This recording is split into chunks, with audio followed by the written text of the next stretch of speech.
Good evening, everyone. Welcome to Saram Sambatara Education. Myself Venkat. I am the faculty here. Welcome to TSPSC Group-1 MCQ series. Present మనం Indian economy సబ్జెక్ట్ని deal చేయబోతున్నాం. సెషన్లోకి వెళ్ళబోయే ముందు ఒక small announcement. Group-1 students కోసం మనం multiple courses అయితే launch చేయడం జరిగింది. సో దీంట్లో భాగంగా ఫుల్ కోర్స్ ఒకటి లాంచ్ చేసాం. సో దీంట్లో మనకి ప్రిలిమ్స్ అండ్ మెయిన్స్, సో దీనికి సంబంధించిన ఎంటైర్ సిలబస్ని మనం కాంప్రహెన్సివ్గా కవర్ చేసాం. అండ్ తెలంగాణ స్పెషల్ టాపిక్స్ ఏవైతే ఉన్నాయో లైక్ తెలంగాణ హిస్టరీ కానీ, తెలంగాణ జాగ్రఫీ, తెలంగాణ ఎకానమీ, ఓకేనా, సో తెలంగాణ సొసైటీ, వీటి మీద మనం స్పెషల్గా ఫోకస్ పెట్టి కంప్లీట్ చేయడం జరిగింది. And mains answer writing sessions కూడా వస్తాయి, ఎందుకంటే దీంట్లో మీకు మెయిన్స్ ప్రోగ్రామ్ కూడా ఉంటుంది కాబట్టి. అండ్ ప్రిలిమ్స్ టెస్ట్ సిరీస్ కూడా దీంట్లో అడిషనల్ బెనిఫిట్ లాగా మేము ప్రొవైడ్ చేస్తాం. సో 1 year వ్యాలిడిటీతో ఈ కోర్స్ యొక్క ప్రైస్ వచ్చేసరికి 13,000 రూపీస్ మాత్రమే. 2 years వ్యాలిడిటీతో 15,000 రూపీస్ మాత్రమే. And one more important point ఏంటంటే, ఒకవేళ మీకు కానీ ప్రిలిమ్స్ వద్దు, కేవలం మెయిన్స్కి సంబంధించిన కోర్స్ కావాలి అని అనుకుంటే యు ఆర్ వెల్కమ్. సో ఎక్స్క్లూజివ్గా మెయిన్స్ కోర్స్ కూడా ఒకటి లాంచ్ చేసాం. పేరు ఏంటంటే mains is the right way. So around 500+ questions అని అనుకున్నాం ఇనీషియల్గా. తర్వాత మేము కరెంట్ అఫైర్స్ని కూడా యాడ్ చేసి క్వశ్చన్స్ని తయారు చేస్తున్నాం. So as of now 700+ questions అయితే మేము టార్గెట్గా పెట్టుకోవడం జరిగింది. సో మెయిన్స్ సిలబస్లో మెన్షన్ చేసి ఉన్న ప్రతి టాపిక్ మీద నెంబర్ ఆఫ్ క్వశ్చన్స్ ఉంటాయి.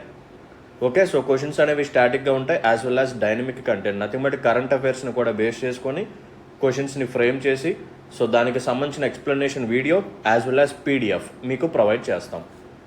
గుర్తుపెట్టుకోండి, 700 క్వశ్చన్స్ తాలూకా PDFs as well as explanation videos మీకు ప్రొవైడ్ చేస్తాము.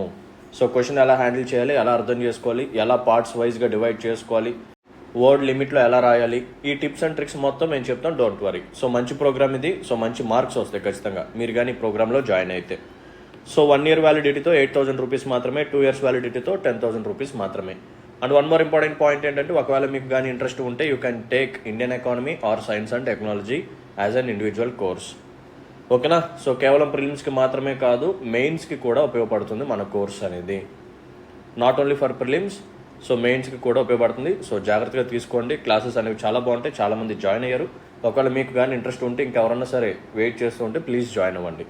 సో అడ్మిషన్స్ కోసం ఈ నెంబర్ని కాంటాక్ట్ చేయండి, 6305955532. సో ఇక లేట్ లేకుండా మన సెషన్ని స్టార్ట్ చేద్దాం, పదండి. Let's look at the first question. The unbalanced growth model was propounded first by. So ఎవరు ఈ అన్బ్యాలెన్స్డ్ గ్రోత్ మోడల్ని ఫస్ట్ టైం ఇచ్చింది ఎవరు? ఆప్షన్ చూడండి. Alberto Hirschman, H S Singer, Raul Prebisch, and Kindleberger, and Ragnar Nurkse, and next one W W Rostow, and Paul Streeten. So answer ఏంటంటే option A. So Albert O Hirschman, and next one వచ్చేసరికి H S Singer and Raul Prebisch. So వీళ్ళ ముగ్గురు కలిసి మనకి beginning డేస్లో unbalanced growth మోడల్ని develop చేయడం జరిగింది. అసలు అన్బ్యాలెన్స్డ్ గ్రోత్ మోడల్ అంటే ఏంటి, దీనికి సంబంధించిన కొంచెం ఎక్స్ప్లెనేషన్ చెప్తాను. సో జాగ్రత్తగా వినండి. సో ఈ థియరీ ఏం చెప్తుందంటే, సో ఇది ఒక ఎకానమీ అనుకోండి, ఓకేనా, ఇది ఒక కంట్రీ తాలూకా ఎకానమీ. సో మనకి ఎకానమీలో డిఫరెంట్ సెక్టార్స్ ఉంటాయి, అవునా, చాలా సెక్టార్స్ ఉంటాయి, మల్టిపుల్ సెక్టార్స్ ఉంటాయి. ఈ సెక్టార్స్లో కొన్ని సెక్టార్స్ స్ట్రాటజిక్ సెక్టార్స్ ఉంటాయి అన్నమాట. ఏంటమ్మా, కొన్ని సెక్టార్స్ స్ట్రాటజిక్ సెక్టార్స్ లాగా ఉంటాయి. ఏంటి అవి? Defence, national security, energy security, critical infrastructure, ఓకేనా, లేకపోతే మినరల్స్. వీటిని మనం ఏమంటాము అంటే స్ట్రాటజిక్ సెక్టార్స్ అని చెప్పి పిలుస్తాం. సో ఈ మోడల్ ప్రకారం ఈ ఎకానమిస్టులు ఎవరైతే ఉన్నారో వీళ్ళు ఏం చెప్తున్నారు అంటే, మన దగ్గర ఒకవేళ రిసోర్సెస్ అనేవి లిమిటెడ్గా ఉంటే, when we have limited resources it is impossible to invest in all sectors. మన దగ్గర రిసోర్సెస్ లిమిటెడ్గా ఉన్నప్పుడు అన్ని సెక్టార్స్ మీద మనం పెట్టుబడులు పెట్టలేము. సో ఆ టైంలో మనం ఏం చేయాలి అంటే, ఫస్ట్ ప్రయారిటీ వచ్చేసరికి ఈ స్ట్రాటజిక్ సెక్టార్స్కి ఇద్దాము. ఓకేనా, ఏం చేద్దాం, ఫస్ట్ ప్రయారిటీ మనం ఈ స్ట్రాటజిక్ సెక్టార్స్కి ఇద్దాం. ఓకే, ఈ స్ట్రాటజిక్ సెక్టార్స్లో మనం కానీ ఫస్ట్ ఇన్వెస్ట్మెంట్ పెడితే, అంటే మన దగ్గర లిమిటెడ్గా ఉన్న ఈ రిసోర్సెస్ తీసుకొచ్చి ఈ స్ట్రాటజిక్ సెక్టార్స్లో కానీ మనం పెడితే, ఈ స్ట్రాటజిక్ సెక్టార్స్ ఏం చేస్తాయంటే రిమైనింగ్ సెక్టార్స్ డెవలప్ అయ్యేలాగా వర్క్ చేస్తాయి. ఓకేనా. సో ఫస్ట్ మనం స్ట్రాటజిక్ సెక్టార్స్ మీద ఉన్న లిమిటెడ్ రిసోర్సెస్ని పెట్టుబడిలాగా పెడితే, ఎప్పుడైతే ఈ సెక్టార్స్ డెవలప్ అవుతాయో ఆటోమేటిక్గా రిమైనింగ్ సెక్టార్స్ కూడా వీటికి లింక్ అయ్యి డెవలప్ అవుతాయి అని చెప్పి ఈ మోడల్ చెప్తుందన్నమాట. సో దీన్ని ఏమని చెప్పి పిలుస్తామంటే, we call it as linkage effect. ఏంటిదమ్మా? Linkage effect. అర్థమైందా? So according to this theory the other sectors would automatically develop. ఓకేనా, ఆటోమేటిక్గా డెవలప్ అయిపోతాయి. సో దీన్ని మనం లింకేజ్ ఎఫెక్ట్ అని చెప్పి పిలుస్తాం. ఈ లింకేజ్ ఎఫెక్ట్లో రెండు ఉంటాయి మళ్ళీ, forward linkage effect and backward linkage effect. ఓకేనా, సో ఫార్వర్డ్ లింకేజ్ ఎఫెక్ట్ ఏంటి, బ్యాక్వర్డ్ లింకేజ్ ఎఫెక్ట్ ఏంటో కూడా చెప్తాను. సో జాగ్రత్తగా వినండి. సో ఫస్ట్ మనం ఫార్వర్డ్ లింకేజ్ ఎఫెక్ట్ ఏంటో చెప్తాను, జాగ్రత్తగా వినండి. అటెన్షన్ పే చేయాలి మీరందరూ, ఎందుకంటే ఇది కొంచెం కాన్సెప్చువల్ ఓరియంటెడ్గా ఉంటుంది. ఎగ్జాంపుల్తో చెప్తాను. ఓకేనా, so forward linkage effect, backward linkage effect అనేది ఎగ్జాంపుల్తో చెప్తాను. So please pay attention everyone. First మనం ఫార్వర్డ్ లింకేజ్ ఎఫెక్ట్ చూద్దాం. Let's look at forward linkage effect. So ఇప్పుడు నేనేం చేస్తానంటే ఫారెస్ట్ ఇండస్ట్రీకి సంబంధించిన దాని మీద పెట్టుబడి పెడతాను. ఓకేనా, ఫారెస్ట్ ఇండస్ట్రీ మీద నేనేం చేస్తాను, ఇన్వెస్ట్మెంట్ పెడతాను. సో ఆటోమేటిక్ ఇప్పుడు ఏం జరుగుతుంది అంటే ఈ ఫారెస్ట్ ఇండస్ట్రీకి సంబంధించిన రిమైనింగ్ ఇండస్ట్రీస్ ఉంటాయి, అంటే నెక్స్ట్ స్టేజ్. ఓకేనా, సబ్సీక్వెంట్ స్టేజ్ అని చెప్పి కూడా పిలుస్తాం. నెక్స్ట్ స్టేజ్ అంటే ఎలా ఉంటాయి అంటే చెప్తాను చూడండి. Like manufacturing of paper. ఓకేనా, సో మ్యానుఫ్యాక్చరింగ్ ఆఫ్ పేపర్ని తయారు చేసే ఇండస్ట్రీస్ బాగా డెవలప్ అవుతాయి. లేకపోతే పేపర్ బ్యాగ్స్. ఓకేనా, సో దీనికి సంబంధించినవి కూడా బాగా డెవలప్ అవుతాయి. లేకపోతే స్టేషనరీ కిట్ కానీ, లేకపోతే స్టేషనరీ బాక్సెస్ కానీ, అంటే పేపర్ నుంచి కానీ, లేకపోతే చెక్క నుంచి, వుడ్ నుంచి. ఓకేనా, లేకపోతే వుడెన్ బాక్సెస్. సో వీటికి సంబంధించిన ఇండస్ట్రీస్ కూడా డెవలప్ అవుతాయి. ఫస్ట్ మనం ఏం చేసాము, ఇనీషియల్గా ఉన్న ఇండస్ట్రీస్ మీద ఫోకస్ చేసాం. ఓకేనా, ఫస్ట్ మనం ఏం చేసాము, ఫారెస్ట్ ఇండస్ట్రీ మీద ఇన్వెస్ట్మెంట్ చేసాం. తర్వాత ఈ ఇండస్ట్రీస్కి సంబంధించిన నెక్స్ట్ స్టేజెస్ ఉంటాయి. ఇప్పుడు ఫారెస్ట్లోకి ఏమేమి వస్తాయి, ట్రీస్ వస్తాయి. సో ట్రీస్ని మనం బాగా గ్రో చేస్తాం. గ్రో చేసిన తర్వాత ఏం చేస్తారు, పేపర్ కోసం ఆ ట్రీస్ని కట్ చేస్తారు. ఓకేనా, సో అప్పుడు ఏం జరుగుతుంది, ట్రీ నుంచి పేపర్ని తయారు చేయాలి. సో పేపర్ని తయారు చేసే ఇండస్ట్రీస్ డెవలప్ అవుతాయి. Point number 1. నెక్స్ట్ వన్ చూడండి, పేపర్ బ్యాగ్స్. ఇవి కూడా డెవలప్ అవుతాయి, అంటే పేపర్ నుంచి ఈ బ్యాగ్స్ని తయారు చేస్తారు కదా, సో అవి. నెక్స్ట్ వన్ ఈ స్టేషనరీ కిట్స్ కానీ, వుడెన్ బాక్స్ కానీ ఏవైతే ఉన్నాయో, సో వాటిలో కూడా మనం వుడ్ని, అంటే ఇప్పుడు స్టేషనరీ అంటే పెన్సిల్స్ ఉంటాయి. సో పెన్సిల్లో కూడా మనకి చెక్క వుడ్ అనేది ఉంటుంది కాబట్టి సో ఇలా అనమాట.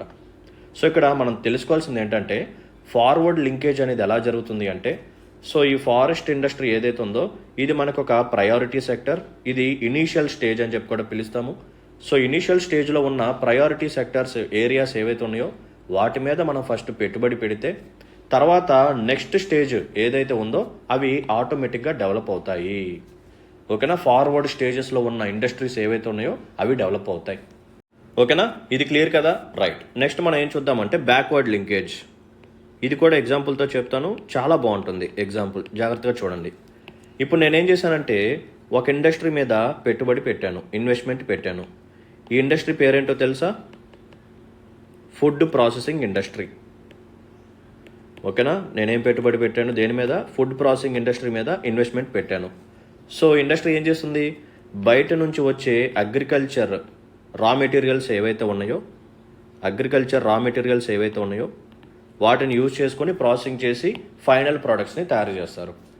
ఓకేనా, ఇప్పుడు టొమాటోస్ ఉన్నాయి, టొమాటోస్ నుంచి టొమాటో కెచప్, కిసాన్ జాము ఇటువంటివి చేస్తూ ఉంటారు, అవునా. సో అలా, లేకపోతే ఆరెంజెస్ కానీ గ్రేప్స్ కానీ ఉంటాయి. సో వాటిని యూజ్ చేసుకొని ఈ రియల్ ఫ్రూట్ జ్యూస్ అని చెప్పి, మినిట్ మేడ్ పల్పీ ఆరెంజ్ అని చెప్పి, మాజా అని చెప్పి ఇటువంటివి చేస్తుంటారు కదా, సో అలా.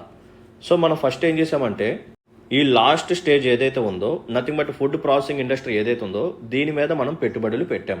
సో ఎప్పుడైతే దీని మీద మనం ఇన్వెస్ట్మెంట్ చేస్తామో దీనికి వెనకాల ఉన్న ఇండస్ట్రీస్ ఏవైతే ఉన్నాయో, లైక్ అగ్రికల్చర్ సెక్టర్, లేకపోతే హార్టికల్చర్, లేకపోతే ట్రాన్స్పోర్టేషన్, ఎలక్ట్రిసిటీ. ఓకేనా, ఇంకేముంటాయి, కోల్డ్ స్టోరేజ్ ఫెసిలిటీస్, ఇవన్నీ డెవలప్ అవుతాయి అన్నమాట. ఎందుకంటే ఫైనల్ స్టేజ్ ఏదైతే ఉందో అది బాగా డెవలప్ అయిపోయి ఉంది కాబట్టి దీన్ని మనం బాగా యూటిలైజ్ చేసుకోవాలి అంటే మనం అగ్రికల్చర్లో ప్రొడక్షన్ ఎక్కువగా తీసుకురావాలి, నథింగ్ బట్ హార్టికల్చర్లో కూడా ప్రొడక్షన్ ఎక్కువగా తీసుకురావాలి. అండ్ ఈ ప్రొడ్యూస్ అయిన దాన్ని మార్కెట్ దాకా తీసుకెళ్ళాలి అన్నా, లేకపోతే ఫుడ్ ప్రాసెసింగ్ ఇండస్ట్రీ దాకా తీసుకెళ్ళాలి అన్నా మనకి ట్రాన్స్పోర్టేషన్ సరిగ్గా ఉండాలి. లేకపోతే పెరిషబుల్ గూడ్స్ని కొంతకాలం స్టోర్ చేయాలి అన్నా కోల్డ్ స్టోరేజ్ ఫెసిలిటీ కావాలి. లేకపోతే పంటలు బాగా పండించాలి అంటే ఎలక్ట్రిసిటీ ఫెసిలిటీ కూడా ఉండాలన్నమాట. అప్పుడే మనం వాటర్ పంప్స్ని ఆన్ చేయొచ్చు. అది. సో అప్పుడు ఏం జరుగుతుంది అంటే ఫుడ్ ప్రాసెసింగ్ సెక్టర్ మీద మనం ఎప్పుడైతే ఎక్కువగా ఇన్వెస్ట్మెంట్ పెడతామో దీనికి వెనకాల స్టేజెస్లో ఉన్న ఇండస్ట్రీస్ ఏవైతే ఉన్నాయో, సెక్టార్స్ ఏవైతే ఉన్నాయో అవి ఆటోమేటిక్గా డెవలప్ అవుతాయి అన్నమాట. దీన్ని మనం బ్యాక్వర్డ్ లింకేజ్ అని చెప్పి పిలుస్తాము. ఓకేనా. So this is the difference between forward linkage and backward linkage. ఓకేనా. సో ఇదే మనకి హరోడ్ డోమర్ మోడల్లో కూడా వస్తుంది. హరోడ్ డోమర్ మోడల్ అని చెప్పి మాట్లాడుకుంటాం కదా, సో దాంట్లో చెప్పేదే ఇవన్నమాట. ఫార్వర్డ్ లింకేజ్, బ్యాక్వర్డ్ లింకేజ్ అక్కడ కూడా వస్తుంది. సో తర్వాత కూడా ఇదే టాపిక్ అనమాట. Okay, right. సెకండ్ క్వశ్చన్ చూడండి. Harrod Domar model of growth is based on the concepts of and their equality. ఈ హరోడ్ డోమర్ మోడల్ ఏదైతే ఉందో ఇది ఏ కాన్సెప్ట్స్ మీద బేస్ అయ్యి ఉంది? Options: population and productivity growth, investment and average growth rate of income, actual, warranted and natural growth rate, productivity growth and investment growth. So answer ఏంటంటే option C, nothing but 3 only. So Harrod Domar model ఏదైతే ఉందో దీంట్లో మనకి 3 important principles or 3 important concepts ఉంటాయి. First one వచ్చేసరికి actual growth rate. So actual growth rate అంటే ఏంటి? So it is nothing but GDP growth rate. ఓకేనా. So GDP ఎంతైతే ఇంక్రీజ్ అయిందో సో దాన్ని మనం యాక్చువల్ గ్రోత్ రేట్ అని చెప్పి పిలుస్తూ ఉంటాం. నెక్స్ట్ వన్ వచ్చేసరికి warranted growth rate. So warranted growth rate అంటే ఏం లేదమ్మా, it is the growth rate that we can achieve at full employment level. ఓకేనా. జస్ట్ ఫర్ ఎగ్జాంపుల్ మన ఇండియన్ ఎకానమీ యొక్క ఎంప్లాయ్మెంట్ లెవెల్ వచ్చేసరికి 2000 పీపుల్ అనుకోండి, just for example. As of now మనం కేవలం ఒక 1400 పీపుల్కి మాత్రమే ఎంప్లాయ్మెంట్ ఆపర్చునిటీస్ని క్రియేట్ చేసాం. రిమైనింగ్ 600 పీపుల్ అన్ఎంప్లాయిడ్గా ఉండిపోయారు. ఒకవేళ ఈ 600 పర్సన్స్కి కూడా మనం ఎంప్లాయ్మెంట్ ఆపర్చునిటీని క్రియేట్ చేస్తే మనకి ప్రొడక్షన్ ఇంకా పెరుగుతుంది, గూడ్స్ అండ్ సర్వీసెస్ యొక్క ప్రొడక్షన్ బాగా పెరుగుతుంది, అండ్ మన యొక్క జీడిపి గ్రోత్ రేట్ కూడా పెరుగుతుంది కదా. సో ఈ గ్రోత్ రేట్ని మనం ఏమంటాము అంటే వారంటెడ్ గ్రోత్ రేట్ అంటాము. అంతే కదా, it is like a warranty. బాబు మీరేం కంగారు పడమాకండి, మీ దగ్గర ఇంకా 600 పర్సన్స్ పని కోసం వెతుకుతున్నారు. సో వాళ్ళకి మీరు ఎంప్లాయ్మెంట్ క్రియేట్ చేయండి. ఓకేనా. వాళ్ళకి కూడా ఎంప్లాయ్మెంట్ క్రియేట్ చేస్తే మీకు ఇంకా గ్రోత్ రేట్ వస్తుంది. That is the maximum. ఓకేనా. సో ఫుల్ ఎంప్లాయ్మెంట్ లెవెల్లో మనకి వచ్చే గ్రోత్ రేట్ ఏదైతే ఉందో it is called as warranted growth rate. ఇది second component. Next third one వచ్చేసరికి న్యాచురల్ గ్రోత్ రేట్. ఏంటిదమ్మా? Natural growth rate. సో ఇక్కడ మనం చూడాల్సిన కాన్సెప్ట్ ఏంటంటే natural resources. So natural growth rate ఏదైతే ఉందో it depends upon natural resources. అంటే లైక్ చెప్తాను చూడండి. న్యాచురల్ రిసోర్సెస్ అంటే పాపులేషన్, వర్కింగ్ పాపులేషన్ ఎంత ఉంది. So nothing but demographic dividend. Next one వచ్చేసరికి టెక్నాలజీ, లేకపోతే మినరల్స్. ఓకేనా. లేకపోతే ఎనర్జీ లైక్ ఈ సోలార్ ఎనర్జీ కానీ, విండ్ ఎనర్జీ కానీ. మనకు పాపులేషన్, డెమోగ్రాఫిక్ డివిడెండ్, ఎక్కువగా యూత్ పాపులేషన్ ఉన్న, వర్కింగ్ పాపులేషన్ ఉన్నా సరే మనకి ఇంకా పొటెన్షియాలిటీ ఎక్కువగా ఉన్నట్టు, టెక్నాలజీ బాగా డెవలప్ అయిన, టెక్నాలజీని మనం ఎక్కువగా అడాప్ట్ చేసుకున్నా సరే, సో వీటిని మనం న్యాచురల్ రిసోర్సెస్ అంటాం. సో వీటిని మనం మ్యాక్సిమం పొటెన్షియల్తో యూజ్ చేసుకుంటే, న్యాచురల్ రిసోర్సెస్ని మ్యాక్సిమం పొటెన్షియల్తో మనం యూజ్ చేసుకుంటే అప్పుడు మనకి వచ్చేది natural growth rate. That's it. ఓకేనా. సో యాక్చువల్ గ్రోత్ రేట్ అంటే ప్రెజెంట్ మనకున్న జీడిపి గ్రోత్ రేట్ ఏదైతే ఉందో, లేకపోతే ప్రెజెంట్ జీడిపి ఎంతైతే ఇంక్రీజ్ అయిందో we call it as actual growth rate. Maximum employment లెవెల్లో, ఫుల్ ఎంప్లాయ్మెంట్ లెవెల్లో మనకి ఎంతైతే గ్రోత్ రేట్ని మనం ఎక్స్పెక్ట్ చేస్తామో, ప్రిడిక్ట్ చేస్తామో దాన్ని మనం వారంటెడ్ గ్రోత్ రేట్ అని చెప్పి పిలుస్తాం. అండ్ మన దగ్గర ఉన్న న్యాచురల్ రిసోర్సెస్ ఏవైతే ఉన్నాయో వీటిని మనం మ్యాక్సిమం పొటెన్షియల్తో కానీ యూటిలైజ్ చేసుకుంటే అప్పుడు వచ్చే growth rate natural growth rate. That's it. So Harrod Domar model ఏదైతే ఉందో it is depends upon actual growth rate, warranted growth rate and natural growth rate. So option C is the right answer for this particular question. Now move on to next question. Question చూడండమ్మా. Most important theory of increasing public expenditure is associated with. So public expenditure యొక్క increment గురించి ఒక theory వచ్చింది. ఆ theory పేరేంటి? Adolph Wagner's hypothesis, critical limit hypothesis, administrative efficiency hypothesis, stability of income hypothesis. So దీని గురించి చెప్పింది ఎవరు అంటే, లేకపోతే ఏ థియరీ అంటే అడాల్ఫ్ వాజ్నర్కి సంబంధించిన థియరీ అనమాట. సో మన అడాల్ఫ్ వాజ్నర్ ఏం చెప్పాడు అంటే, ఎప్పుడైతే మన కంట్రీ తాలూకా నేషనల్ ఇన్కమ్ ఇంక్రీజ్ అవుతుందో, ఎప్పుడైతే మన కంట్రీ తాలూకా నేషనల్ ఇన్కమ్ అనేది ఇంక్రీజ్ అవుతుందో అప్పుడు పబ్లిక్ ఎక్స్పెండిచర్ కూడా పెరుగుతుంది. ఓకేనా, అప్పుడు పబ్లిక్ ఎక్స్పెండిచర్ అనేది పెరుగుతుంది. ఇక్కడ పబ్లిక్ ఎక్స్పెండిచర్ అంటే జనాలు పెట్టే ఖర్చు కాదు, గవర్నమెంట్ పెట్టే ఖర్చు. ఓకేనా, ఐ హోప్ మీరందరూ బడ్జెట్లో చదివే ఉంటారు. బడ్జెట్లో మనకి 2 కాంపోనెంట్స్ ఉంటాయి, రిసీట్స్ ఒకటి, ఎక్స్పెండిచర్ ఒకటి. రిసీట్స్ అంటే గవర్నమెంట్కి వచ్చే ఆదాయం. ఈ రిసీట్స్లో మళ్ళీ 2 టైప్స్ ఉంటాయి, revenue receipts, capital receipts. Next ఎక్స్పెండిచర్లో కూడా 2 types, revenue expenditure, capital expenditure. Expenditure అంటే గవర్నమెంట్ పెట్టబోయే ఖర్చు. ఓకేనా, సో గవర్నమెంట్ పెట్టబోయే ఖర్చును మనం పబ్లిక్ ఎక్స్పెండిచర్ అంటాం. సో ఎప్పుడైతే మన నేషనల్ ఇన్కమ్ పెరుగుతుందో గవర్నమెంట్ యొక్క ఆదాయం కూడా పెరుగుతుంది. సో ఎప్పుడైతే గవర్నమెంట్ యొక్క ఆదాయం పెరుగుతుందో అప్పుడే గవర్నమెంట్ పెట్టబోయే ఖర్చు కూడా పెరుగుతుంది. ఓకేనా, సో మనకు రెవెన్యూ సోర్సెస్ పెరిగితే ఆటోమేటిక్గా మనకు ఎక్స్పెండిచర్ కూడా పెరుగుతుందన్నమాట. సో ఈ థియరీని చెప్పింది ఎవరంటే Alfred Wagner hypothesis. That's it. So option C is the right answer for this particular question. Now move on to next question. So ఈ క్వశ్చన్ చూడండి, ఇది కూడా కొంచెం కాన్సెప్చువల్ ఓరియంటెడ్గా ఉంటాయి. So assertion, in short run the marginal cost of output is the cost of additional labour and materials used in the production. So assertion కరెక్టా రాంగా ఆలోచించండి. సో జనరల్గా మార్జినల్ కాస్ట్ ఆఫ్ అవుట్పుట్ అంటే ఏంటి చెప్తాను, జాగ్రత్తగా చూడండి. What is the meaning of marginal cost of output? Just for example, present నేను ఒక 10 రూపీస్తో నేను 5 యూనిట్స్ని ప్రొడ్యూస్ చేస్తున్నాను. 10 రూపీస్తో నేను 5 యూనిట్స్ని ప్రొడ్యూస్ చేస్తున్నాను. ఓకే, ఇప్పుడు నేను 6 యూనిట్స్ని ప్రొడ్యూస్ చేయాలి అని అనుకుంటున్నాను. అంటే ఎంత? ఎడిషనల్గా 1 యూనిట్ని ప్రొడ్యూస్ చేయాలి అని అనుకుంటున్నాను. సో ఎడిషనల్గా నేను 1 యూనిట్ని ప్రొడ్యూస్ చేయాలి అంటే నాకు ఎంత ఎడిషనల్ ఖర్చు అవుతుంది, ఎంత ఎడిషనల్ కాస్ట్ అవుతుంది? సో ఈ కాస్ట్లో నాకేమేమి వస్తాయి? ఫస్ట్ వన్ లేబర్, అంతే కదా. 5 యూనిట్స్ ప్రొడ్యూస్ చేయాలి అంటే సో లేబర్కి నేను ఎంతో కొంత ఇవ్వాలి. ఇప్పుడు ఎడిషనల్గా నేను 6 యూనిట్స్ ప్రొడ్యూస్ చేయాలి అంటే ఇంతకు ముందు కంటే ఇప్పుడు ఎక్కువగా వేజెస్ వాళ్ళకి ఇవ్వాలి, అంతేనా? సో లేబర్ కాస్ట్ ఉంటుంది. అండ్ నెక్స్ట్ వన్ రా మెటీరియల్స్, ఇది కూడా ఉంటుంది కదా. సో 5 యూనిట్స్ని ప్రొడ్యూస్ చేయాలి అంటే నాకు ఒక 10 kgs స్టీల్ సరిపోతుంది అనుకోండి. ఇప్పుడు 6 యూనిట్స్ ప్రొడ్యూస్ చేయాలి అంటే నాకు 10 kgs కంటే ఎక్కువ స్టీలే కావాలి, అంతే కదా. సో మెటీరియల్స్ కాస్ట్ కూడా ఇప్పుడు ఎక్కువగా పడుతుంది.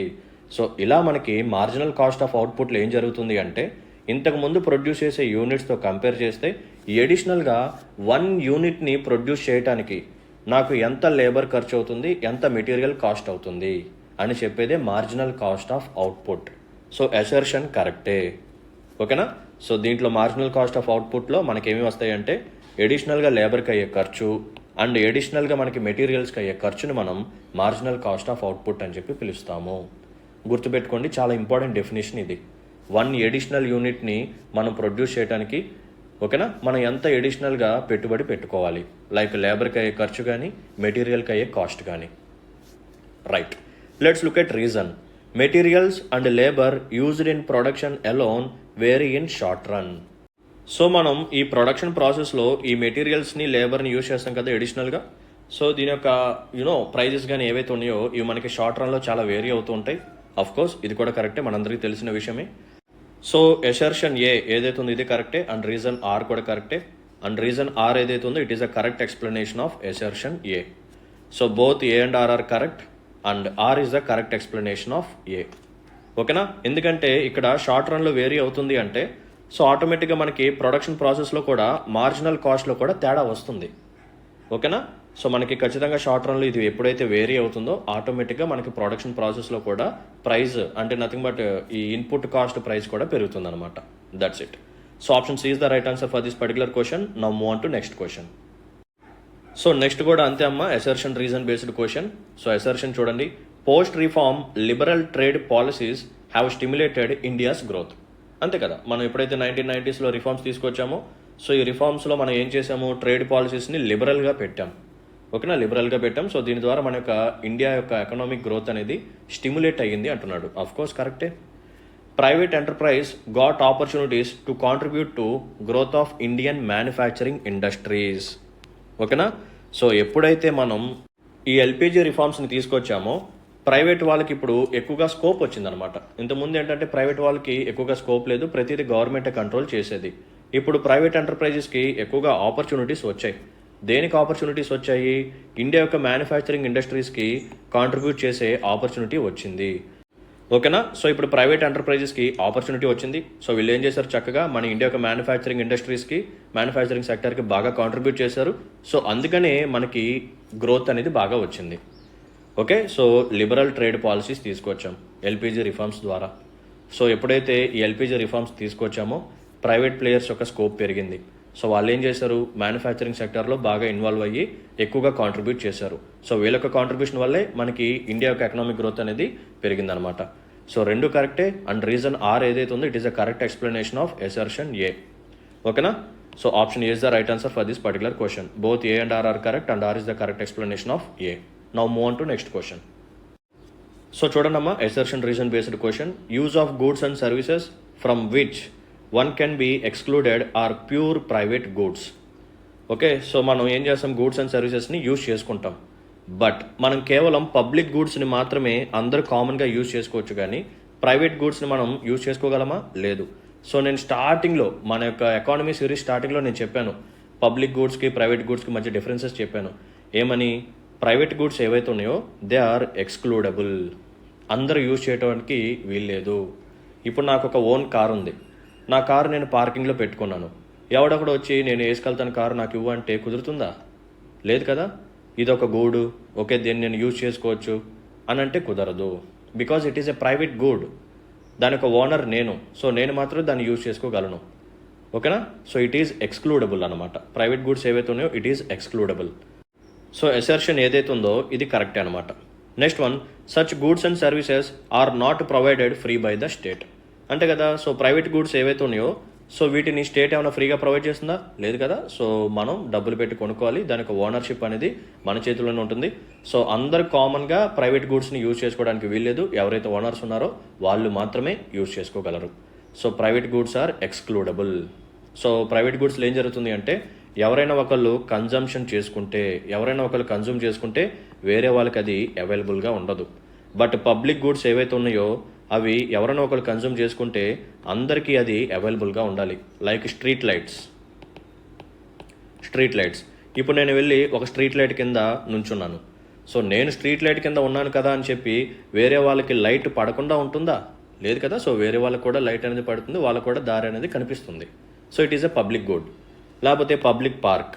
ఇప్పుడు నేను వెళ్ళి పబ్లిక్ పార్క్లో కూర్చున్నాను, వేరే వాళ్ళు రావడానికి వీల్లేదు. ఈ పార్క్ నాది, కొనేస్తాను ఒక 5 నిమిషాల్లో, ఎంతైతే అంత ఖర్చు చెప్పండి నేను కొనేస్తా, మీటింగ్ ఇంపార్టెంట్ అని చెప్పి అథారిటీ దారిలో లాగా లాస్ట్లో పెట్టడం కుదురుతుందా? కుదరదు. So it is a public good. So ఎవరన్నా సరే పార్క్కి రావచ్చు. సో పార్క్లో ఒకళ్ళు ఉన్నారు కదా అని చెప్పి వేరే వాళ్ళకి అది అవైలబుల్గా లేకుండా ఉండదు. సో వేరే వాళ్ళకి కూడా అది అవైలబుల్గా ఉంటుంది. ఇది పబ్లిక్ గుడ్ యొక్క నేచర్. ప్రైవేట్ గూడ్స్ ఏంటి, ఎవరైనా ఒకళ్ళు కన్జ్యూమ్ చేసుకుంటే వేరే వాళ్ళకి అది అవైలబుల్గా ఉండదు. అంతే కదా. ఇప్పుడు నా కారు ఉంది, నా కారు నేను డ్రైవ్ చేసుకుంటే వేరే చోటకి వెళ్ళాను. ఇప్పుడు నేను నా కారుని యూజ్ చేసుకుంటున్నాను. సో ఎప్పుడైతే నా కారుని నేను యూజ్ చేసుకుంటున్నానో నా కారుని వేరే వాళ్ళు యూజ్ చేసుకోవచ్చా? కుదరదు కదా. నా హౌస్ ఉంది, ఇది నా ప్రైవేట్ ప్రాపర్టీ, నా హౌస్లో నేను ఉంటాను. నేను ఉన్నా లేకపోయినా సరే వేరే వాళ్ళు వచ్చి నా హౌస్లో ఉండడానికి వీలవుతుందా? కుదరదు. ఓకేనా. సో ప్రైవేట్ గూడ్స్ ఏవైతే ఉన్నాయో దే ఆర్ ఎక్స్క్లూడబుల్ ఇన్ నేచర్. ఒకళ్ళు కన్జ్యూమ్ చేసుకుంటే వేరే వాళ్ళకి అది అవైలబుల్గా ఉండదు. బట్ పబ్లిక్ గూడ్స్ మాత్రం ఎవరు కన్జ్యూమ్ చేసుకున్నా సరే వేరే వాళ్ళకి కూడా అవైలబుల్గా ఉంటుంది. ఓకేనా. సో అసర్షన్ కరెక్టే, రీజన్ కరెక్టే. అండ్ రీజన్ ఏదైతే ఉందో it is the correct explanation of A అనమాట. So both A and R correct and R is the correct explanation of A. So option A is the right answer for this particular question. Next question చూడండి. A country is poor because it is poor. అర్థమైందా? ఒక country అంట poor అంట. ఎందుకు? ఆ country poor కాబట్టి. ఏం sir ఇది ఆకీస్ పాక్ ఆక్పాక్ కరేపాక్ అన్నట్టు చెప్పారంటే చెప్తాను వినండి. Income of a poor country is low. ఒక కంట్రీ తాలూకు ఇన్కమ్ అనేది చాలా తక్కువగా ఉందంటున్నాడు. Okay. So its savings and investment are also low. సో ఎప్పుడైతే తక్కువగా ఉందో ఇన్కమ్, ఆటోమేటిక్గా ఆ కంట్రీలో ఉన్న ప్రజల యొక్క సేవింగ్స్ తక్కువగా ఉంటాయి. సో ఎప్పుడైతే సేవింగ్స్ తక్కువగా ఉంటాయో ఇన్వెస్ట్మెంట్ కూడా తక్కువగా ఉంటుంది. సో లో ఇన్వెస్ట్మెంట్ ఏదైతే ఉందో it limits it's productive capacity which leads to లో అవుట్పుట్ అండ్ అగైన్ లో ఇన్కమ్.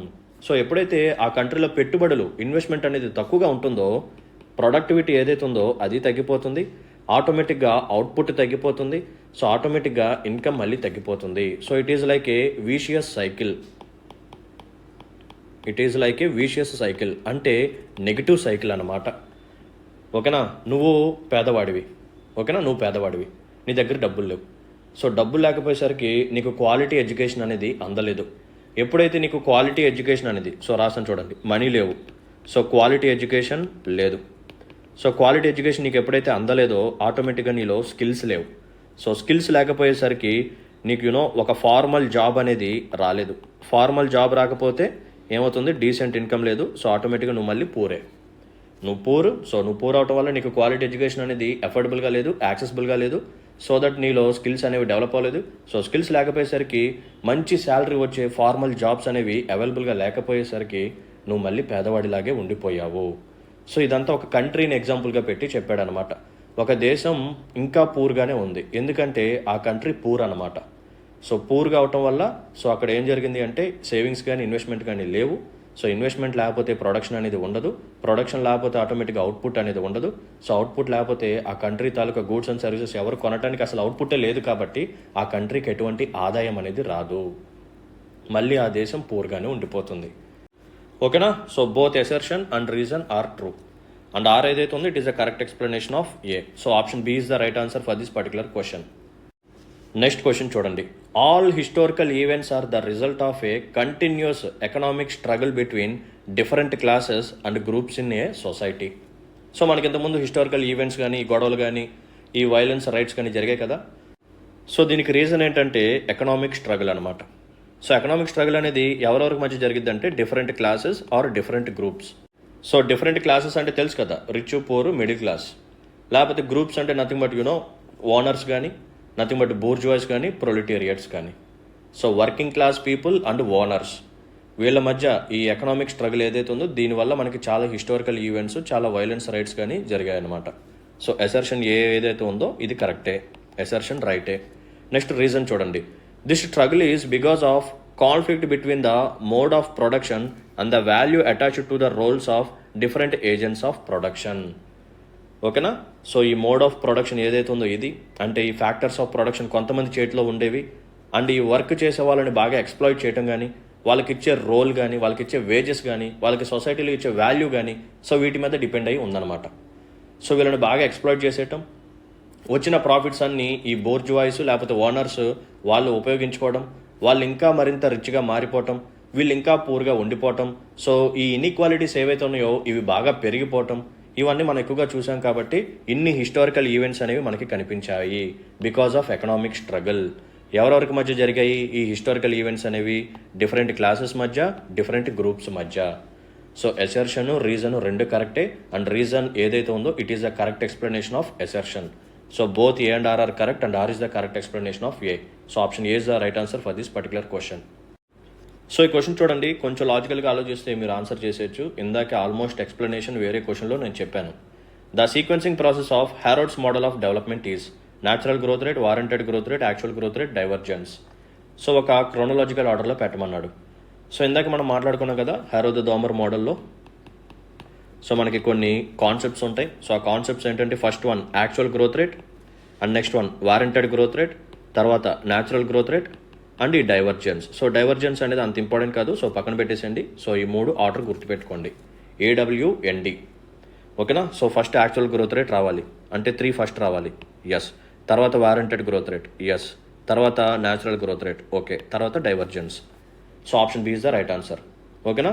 ఫస్ట్ మనకి యాక్చువల్ గ్రోత్ రేట్ అంటే నథింగ్ బట్ ప్రెసెంట్ మనకి జీడిపి వల్ల ఎంతైతే గ్రోత్ రేట్ ఇంక్రీజ్ అయిందో దాన్ని మనం యాక్చువల్ గ్రోత్ రేట్ అని చెప్పి పిలుస్తాం. Next one warranted growth rate, అంటే మన దగ్గర ఉన్న ఈ అన్ఎంప్లాయ్మెంట్ పీపుల్ని కూడా ఎంప్లాయిడ్గా మార్చేసి ఒక ఎకానమీ ఫుల్ ఎంప్లాయ్మెంట్ లెవెల్లో ఎంతైతే గ్రోత్ రేట్ని సాధించగలదో దాన్ని మనం వారంటెడ్ గ్రోత్ రేట్ అంటాం. Next one natural growth rate, మన దగ్గర ఉన్న ఈ న్యాచురల్ రిసోర్సెస్ కానీ ఓకేనా, like technology, population, demographic dividend, natural resources, minerals, ఇవి ఉన్నాయి కదా. సో వాటిని యూజ్ చేసుకొని మ్యాక్సిమం పొటెన్షియల్తో మనకి ఎంతైతే గ్రోత్ రేట్ వస్తుందో దాన్ని మనం న్యాచురల్ గ్రోత్ రేట్ అంటాము. ఓకేనా. So option B is the right answer for this particular question. Now move on to next question. So ఈ క్వశ్చన్ చూడండి అమ్మా, దీని తాలూకు ఎక్స్ప్లెనేషన్ జస్ట్ ఒక కొన్ని నిమిషాల్లో చెప్పేస్తాను, వెయిట్ చేయండి. గ్రీన్ బాక్స్ సబ్సిడీస్ ఏవైతే ఉన్నాయో they are under WTO and they are allowed because they are considered to be. ఈ గ్రీన్ బాక్స్ సబ్సిడీస్ ఏవైతే ఉన్నాయో ఇవి WTO కింద ఉంటాయి, అండ్ ఈ సబ్సిడీస్ని అలౌ చేశారు. ఎందుకు అలౌ చేశారు? ఆప్షన్స్ చూడండి. minimally trade distorting, higher among developed and relatively lower for developing countries. They are confined to agriculture sector. They are related to GATS provision. So answer ఏంటంటే they are minimally trade distorting. So green box subsidies, ఆ green బాక్స్లో ఉన్న items ఏవైతే ఉన్నాయో వీటి వల్ల ఎక్కువగా trade distortion జరగదు. సో అందుకని వీటిని WTO అలౌ చేసిందనమాట. So option A is the right answer for this particular question. Next, Bretton Woods twins are. So easy question. USA and UK, IMF and world bank, ITO and WTO, GATT and UNESC. So nothing but IMF and world bank. ఓకేనా? So ఈ రెండింటినే మనం Bretton Woods twins అని చెప్పి పిలుస్తాం. Perfect. So చూడండి, answer మీరే చెప్పాలి. Forward and backward linkages were propounded by Gunnar Myrdal, Hirschman, Boeke and next one Leibenstein. So ఇందాకే చెప్పాను కదా అన్బ్యాలెన్స్డ్ గ్రోత్ మోడల్లో. సో హిర్ష్మ్యాన్ గారి గురించి నేను చెప్పాను. సో ఆయన తీసుకొచ్చిన అన్బ్యాలెన్స్డ్ గ్రోత్ మోడల్లోనే మనకి ఉన్న కాన్సెప్ట్ ఏంటంటే లింకేజ్ ఎఫెక్ట్. ఓకేనా? Linkage effect. ఈ లింకేజ్లోనే మనకేమీ వచ్చాయి? ఫార్వర్డ్ లింకేజ్ వచ్చింది, బ్యాక్వర్డ్ లింకేజ్ వచ్చింది. సో రెండు ఎగ్జాంపుల్స్తో చక్కగా రెండు చెప్పేశాను. కాన్సెప్చువల్ క్లారిటీ అనేది మనకు ఆల్రెడీ వచ్చేసింది. సో ఫార్వర్డ్ అండ్ బ్యాక్వర్డ్ లింకేజెస్ని, ఈ కాన్సెప్ట్ని ఇచ్చిన పర్సన్ ఎవరంటే హిర్ష్మ్యాన్ అనమాట. ఓకేనా? రైట్. సో ఈ క్వశ్చన్ చూడండి. According to Milton Friedman, quantity theory of money deals with. So Milton Friedman అనే పర్సన్ ఒక థియరీ తీసుకొచ్చాడు. ఆ థియరీ పేరు ఏంటంటే quantity theory of money. So ఈ థియరీ ఏం చెప్తుంది అంటే వెన్ ఎవర్ ఏదైనా ఒక ఎకానమీలో మనీ సప్లై కానీ పెరిగితే ఆటోమేటిక్గా ప్రైజెస్ ఆఫ్ గూడ్స్ కూడా పెరుగుతాయి అని అన్నాడు. ఇది అఫ్కోర్స్ మనకి చాలా అంటే చాలా బేసిక్ పాయింట్, అందరికీ తెలిసిన విషయమే. అంతే కదా, మనీ సప్లై పెరిగితే డిమాండ్ పెరుగుతుంది, ఆ తర్వాత ఏమవుతుంది? కన్జంప్షన్ పెరుగుతుంది. సో ఓవరాల్గా ప్రైజెస్ పెరుగుతాయి. ఓకేనా? ఇదే ఆయన చెప్పాడు quantity theory of money. So it deals with supply of money. ఓకేనా? మనీ సప్లై పెరిగితే ఆటోమేటిక్గా ప్రైజెస్ కూడా పెరుగుతాయి అని చెప్పే థియరీనే quantity theory of money. It was given by Milton Friedman. So option C is the right answer for this particular question. Right. So దీంతో మనం సక్సెస్ఫుల్గా MCQస్ని కంప్లీట్ చేసుకున్నాం. ఇప్పుడు ఒక ఇంపార్టెంట్ టాపిక్ని మాట్లాడుకుందాం. So there is a topic called World Trade Organization agreements. సో WTOలో కొన్ని అగ్రిమెంట్స్ ఉంటాయి. సో వీటిలో మనం ఏమేమి చూస్తాము అంటే గ్యాట్ అని చెప్పి, first one GATT, second one GATS, తర్వాత ట్రిప్స్. నెక్స్ట్ అగ్రిమెంట్ వచ్చేసరికి అగ్రిమెంట్ ఆన్ అగ్రికల్చర్. సో ఇప్పుడు మనం చూడబోయే టాపిక్ ఏంటంటే ఇదనమాట, అగ్రిమెంట్ ఆన్ అగ్రికల్చర్. సో చెప్తాను చూడండి. సో అగ్రిమెంట్ ఆన్ అగ్రికల్చర్ తెలుసుకోవే ముందు మనం ఫస్ట్ ట్రేడ్ డిస్టార్షన్ అంటే మీనింగ్ ఏంటో తెలుసుకుందాం ఒక చిన్న ఎగ్జాంపుల్తో. What is the meaning of trade distortion? Right. This is India and this is China. So ఇండియాలో మనం రైస్ని కల్టివేట్ చేస్తున్నాం, చైనాలో కూడా మనం రైస్ని కల్టివేట్ చేస్తున్నాం. జస్ట్ ఫర్ ఎగ్జాంపుల్, ఓకేనా? జస్ట్ ఫర్ ఎగ్జాంపుల్ 1 క్వింటాల్ రైస్ని ప్రొడ్యూస్ చేయడానికి మన ఇండియాలో అయ్యే కాస్ట్ ఆఫ్ ప్రొడక్షన్ వచ్చేసరికి 2000 రూపీస్ అనుకోండి. 1 క్వింటాల్ రైస్ని ప్రొడ్యూస్ చేయడానికి మన ఇండియాలో అయ్యే కాస్ట్ 2000 రూపీస్ అనుకోండి. ఇదే 1 క్వింటాల్ రైస్ని ప్రొడ్యూస్ చేయడానికి చైనాలో, ఓకేనా? సో చైనాలో కూడా 2000 రూపీస్ అవుతుంది అనుకోండి. జస్ట్ ఫర్ ఎగ్జాంపుల్ మన కన్వీనియన్స్ కోసం అర్థం కావడానికి. ఓకే, ఇప్పుడు మన ఇండియన్ గవర్నమెంట్ ఏం చేసిందంటే కొన్ని సబ్సిడీస్ ఇచ్చింది ఈ ప్రొడక్షన్ ప్రాసెస్లో. సో సబ్సిడీస్ ఎలా ఇస్తాం మనం? MSP ద్వారా ఇస్తాం, మినిమం సపోర్ట్ ప్రైస్ ద్వారా. లేకపోతే ఫర్టిలైజర్స్కి సబ్సిడీస్ ఇస్తాం, ఓకేనా? ఫర్టిలైజర్స్కి సబ్సిడీస్ ఇస్తాం. లేకపోతే పెస్టిసైడ్స్ మీద, లేకపోతే సీడ్స్ మీద ఇలా ఇస్తాం. ఇలా ఇవ్వటం ద్వారా 2000 రూపాయలు అయ్యే ఖర్చు ఇప్పుడు జస్ట్ 1700 రూపీస్కే అయిపోయిందనమాట. యాక్చువల్గా ఒక రైతు 1 క్వింటాల్ రైస్ని ప్రొడ్యూస్ చేయాలి అంటే ఇండియాలో 2000 రూపాయలు ఖర్చు పెట్టాలి. బట్ 1700కే ఇప్పుడు 1 క్వింటాల్ రైస్ని పండించగలుగుతున్నాడు. ఎందుకంటే గవర్నమెంట్ 300 రూపీస్ సబ్సిడీస్ రూపంలో ప్రొవైడ్ చేసింది కాబట్టి. ఎలా? MSP ద్వారా ఫర్టిలైజర్స్కి సబ్సిడీ ఉంటుంది, పెస్టిసైడ్స్కి ఉంటుంది, సీడ్స్కి కూడా ఉంటుంది. ఇలా మల్టిపుల్ సబ్సిడీస్ ద్వారా మన ఇండియాలో ప్రొడక్షన్ కాస్ట్ అనేది తగ్గింది. ఓకేనా? రైట్. ఇంకొక పక్క చైనా. సో చైనాలో కూడా అంతే, 1 క్వింటాల్ రైస్ని ప్రొడ్యూస్ చేయాలి అంటే అక్కడ కూడా 2000 అవుతుంది. అండ్ ఇక్కడ ఏం జరిగింది అంటే చైనా వాడు ఎక్కువగా సబ్సిడీస్ ఇవ్వలేదు. సో వాడు జస్ట్ ఒక 200 రూపీస్ మాత్రమే సబ్సిడీస్ ఇచ్చాడు. సో ఇక్కడ ఎంత అయింది? ఫైనల్ ప్రైస్ 1800 అయింది. సో ఇప్పుడు చైనా నుంచి రైస్ అనేది మన ఇండియాకి వచ్చింది. ఓకేనా? మన ఇండియాలో మన ఇండియన్స్ ప్రొడ్యూస్ చేసిన రైస్ యొక్క కాస్ట్ 1700. ఓకేనా? ఇది ఇండియన్ రైస్. అండ్ చైనా నుంచి వచ్చిన రైస్ యొక్క కాస్ట్ వచ్చేసరికి 1800 అనుకోండి. అఫ్ కోర్స్ మనకి బయట నుంచి వచ్చే వాటి మీద ట్యాక్స్ కూడా పడుతుంది. సో అది కూడా వేసుకుంటే ఒక 1900 వేసుకోండి. ఇప్పుడు ఏం జరిగింది? మన ఇండియన్ రైస్ ఏదైతే ఉందో ఇది 1700కి అవైలబుల్గా ఉంది. అండ్ చైనా నుంచి వచ్చిన రైస్ ఏదైతే ఉందో ఇది 1900కి అవైలబుల్గా ఉంది. ఇప్పుడు ఎవరు కొంటారు? ఇండియన్ రైసే కొంటారు. సో ఇక్కడ ఏం జరుగుతుంది అంటే చైనా వాడు వెళ్ళి కంప్లైంట్ చేస్తాడు WTO వాడికి. చూడండి అక్కడ ఇండియా ఏం చేస్తుంది అంటే ఇష్టం వచ్చినట్టు సబ్సిడీస్ ఇచ్చేస్తుంది. ఇష్టం వచ్చినట్టు సబ్సిడీస్ ఇవ్వడం ద్వారా వాళ్ళ యొక్క ప్రొడక్షన్ కాస్ట్ అనేది తగ్గిపోతుంది. సో దట్ వాళ్ళ ఫైనల్ ప్రోడక్ట్ కూడా మార్కెట్లో చాలా తక్కువ ప్రైస్కి అవైలబుల్గా ఉంది. సో అందుకనే నా ప్రోడక్ట్స్ని ఇండియాలో ఎవరు కొనట్లేదు. ఓకేనా, ఇండియాలో ఎవరు కొనట్లేదు. సో ఇక్కడ ట్రేడ్ అనేది ఫెయిర్గా లేదు. నా చైనా నుంచి అక్కడికి వెళ్ళిన రైస్ని ఇండియన్స్ ఎవరు కొనట్లేదు. బికాస్ నా రైస్ ఏదైతే ఉందో ఇది హయ్యర్ కాస్ట్లో ఉంది. ఇండియన్స్ వాళ్ళు ప్రొడ్యూస్ చేసిన రైస్ ఏదైతే ఉందో అది తక్కువ కాస్ట్గా ఉంది. బికాస్ గవర్నమెంట్ ఇష్టం వచ్చినట్టు సబ్సిడీస్ ఇస్తుంది కాబట్టి అని చెప్పి WTOకి కంప్లైంట్ చేయవచ్చు అనమాట. సో ఇలా most of the countries WTO దగ్గరికి వెళ్ళి ఇలా కంప్లైంట్స్ చేశారు. సో డిఫరెంట్ కంట్రీస్ ఇలా ఇష్టం వచ్చినట్టు సబ్సిడీస్ ఇచ్చేస్తున్నాయి. సో దట్ ప్రొడక్షన్ కాస్ట్ అనేది తగ్గిపోతుంది. సో దట్ ఇక్కడ ట్రేడ్ అనేది అంత హెల్దీగా లేదు, ఫెయిర్గా లేదు, ట్రాన్స్పరెంట్గా లేదు, ఎటువంటి గ్రోత్ అనేది లేదు అని చెప్పి ఇలా చెప్పగానే ఈ WTO ఏం చేసిందంటే ఒక అగ్రిమెంట్ని తీసుకొచ్చింది. సో ఆ అగ్రిమెంట్ పేరే అగ్రిమెంట్ ఆన్ అగ్రికల్చర్. ఏంటిదమ్మా? Agreement on agriculture. సో దీని గురించి ఇప్పుడు మనం చూద్దాం. సో దీంట్లో మనకి 3 బాక్సెస్ ఉంటాయి. ఫస్ట్ బాక్స్ వచ్చేసరికి గ్రీన్ బాక్స్, సెకండ్ బాక్స్ వచ్చేసరికి amber box, and next one వచ్చేసరికి బ్లూ బాక్స్. సో ఈ మూడింటి గురించి చూద్దాం. సో ఈ అగ్రిమెంట్ ఆన్ అగ్రికల్చర్లో మనకేం కనిపిస్తుందంటే సో ట్రేడ్ డిస్టార్షన్ చేసే సబ్సిడీస్ ఏవైతే ఉన్నాయో, ట్రేడ్ని డిస్టార్షన్ చేసే సబ్సిడీస్ ఏవైతే ఉన్నాయో అవి ఏ కంట్రీ ఇవ్వకూడదు. ఒకవేళ ఏదైనా ఒక సబ్సిడీ ట్రేడ్ని డిస్టార్ట్ చేయకపోతే ఆ సబ్సిడీస్ని అలౌ చేస్తారనమాట. ఓకేనా. సో మన కంట్రీ సబ్సిడీస్ ఇవ్వడం ద్వారా ఒకవేళ ట్రేడ్ డిస్టార్షన్ అనేది జరిగితే ఆ సబ్సిడీస్ నాట్ అలౌడ్ అనమాట. ఒకవేళ మన కంట్రీ మనకి ఇచ్చే సబ్సిడీస్ ద్వారా ఎటువంటి ట్రేడ్ డిస్టార్షన్ కానీ జరగకపోతే వాటిని అలౌ చేస్తారు.